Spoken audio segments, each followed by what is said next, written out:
शिक्षक मतलब अहंकार का भंडार। बिहार में दो शिक्षक आपस में लड़ गए, लेकिन आपने तो 500 लड़कों को एक साथ पढ़ाया था, वो काहे नहीं सफल हो गए? जब भाजपा सत्ता में आई, सबसे ज्यादा चंदा राजनीतिक पार्टियों को कौन देता है? नशे की कंपनियां देती हैं। पाकिस्तान को खत्म कर देंगे और चीन की गुलामी करेंगे, चीन से भीख मांगेंगे। और जैसे ही जापान गुलाम हुआ,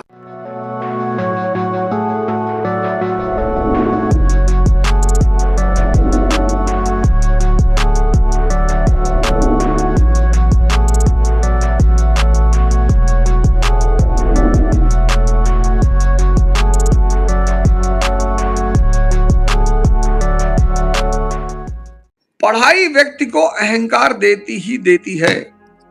और शिक्षक मतलब अहंकार का भंडार, खासकर भारत में।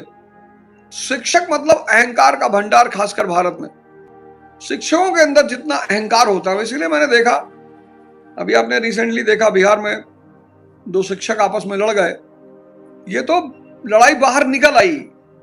मैंने शिक्षकों का एक मनोविज्ञान देखा कि शिक्षक, डॉक्टर, वकील, ये अपने ही व्यवसाय के किसी दूसरे व्यक्ति की तारीफ नहीं सुन सकते, सुन ही नहीं सकते। क्योंकि टीचर को, शिक्षक को अपने सामने किसी दूसरे शिक्षक की बुराई सुनने में बड़ा मजा आता है। जूनियर टीचरों की बुराई करना कि ये नया नया लौंडा आया, अपने आप को बहुत 30 मार खा समझता है, तुर्रम खा समझता है कुछ नहीं है।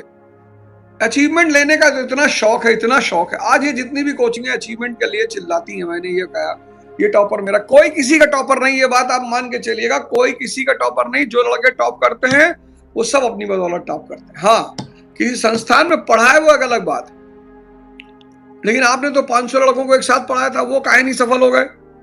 आज चूंकि प्रमोशन में बड़ी मदद मिलती है, हालांकि अब तो समाज भी समझता है, पेरेंट्स भी समझते हैं, माँ बाप भी समझते हैं। होड़ लगी हुई है, होड़। वो तो प्रतिबंध लगा दिया गया है फर्जी ऐड करने पर। अब कोई लड़का सिलेक्टेड आकर कह दे कि हाँ भाई इनका बड़ा योगदान है, तो वो उसकी महानता है। होड़ लगी हुई है, किसी भी लेवल पे होड़ लगी हुई है। वो तो अगर 1000 सिलेक्शन हुआ आईएएस में, तो कोचिंगों का बस चले तो पूरा 1000 अपना दिखा दें। वो तो लड़का कहीं से फाउंडेशन कोर्स किया है, कहीं से मेंस का कोर्स किया है, कहीं से इंटरव्यू किया है, तो उसे मजबूरन बोलना पड़ता है, उसकी फोटो छपती है, वो कर ही क्या सकता है। जब भाजपा सत्ता में आई तो मुझे लगा कि अब राम के दर्शन का प्रचार होगा इस देश में, और जब राम के दर्शन का प्रचार होगा तो जागरूकता पैदा होगी।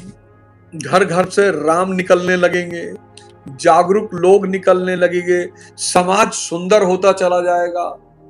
लेकिन ये लोग मंदिर बनवा के छोड़ दिए। सबसे ज्यादा चंदा राजनीतिक पार्टियों को कौन देता है? नशे की कंपनियां देती हैं। उसके बाद हॉस्पिटल, प्राइवेट हॉस्पिटल वाले देते हैं। उसके बाद प्राइवेट स्कूल वाले चंदा देते हैं। ये सब सरकार को चंदा, राजनीतिक पार्टियों को चंदा देते हैं। मैंने कहा मैं चीन चला जाऊंगा, लोग बड़े कमेंट, अरे ओझा चीन कब जा रहे हो? अरे चीन भागोगे कि नहीं भागोगे? तुम्हारे नेता पाकिस्तान पाकिस्तान चिल्ला रहे हैं, तो तुम उन नेताओं को नहीं कहते कि बार बार पाकिस्तान का नाम काहे ले रहे हो? तुम्हारे नेता पाकिस्तान पाकिस्तान चिल्ला रहे हैं। पाकिस्तान को मिट्टी में मिला देंगे, पाकिस्तान को बर्बाद कर देंगे, पाकिस्तान को नेस्तनाबूद कर देंगे और चीन की गुलामी करेंगे। चीन को अंकल जी कहेंगे, चीन से भीख मांगेंगे। गजब है तुम्हारा दिमाग यार। मतलब तुम लोग भी बड़ी अजीब सॉफ्टवेयर लेके बैठे हुए हो। तुम्हारा नेता चिल्ला रहा है पाकिस्तान को बर्बाद कर देंगे, पाकिस्तान को नेस्तनाबूद कर देंगे, पाकिस्तान को खत्म कर देंगे, और चीन से भीख मांगेंगे। भैया, अमेरिका के राष्ट्रपति ट्रंप को आके हाथ जोड़ना पड़ रहा है कि साहब हमारी मदद कर दो साहब, हमको किसी तरह से ईरान युद्ध से बाहर निकाल लो साहब, हमको बचा लो साहब। वो मुल्क जो हमसे ज्यादा बुरी स्थिति में था, पता है ऐसा क्यों हुआ? ऐसा सिर्फ इस वजह से हुआ कि हमारी शिक्षा व्यवस्था।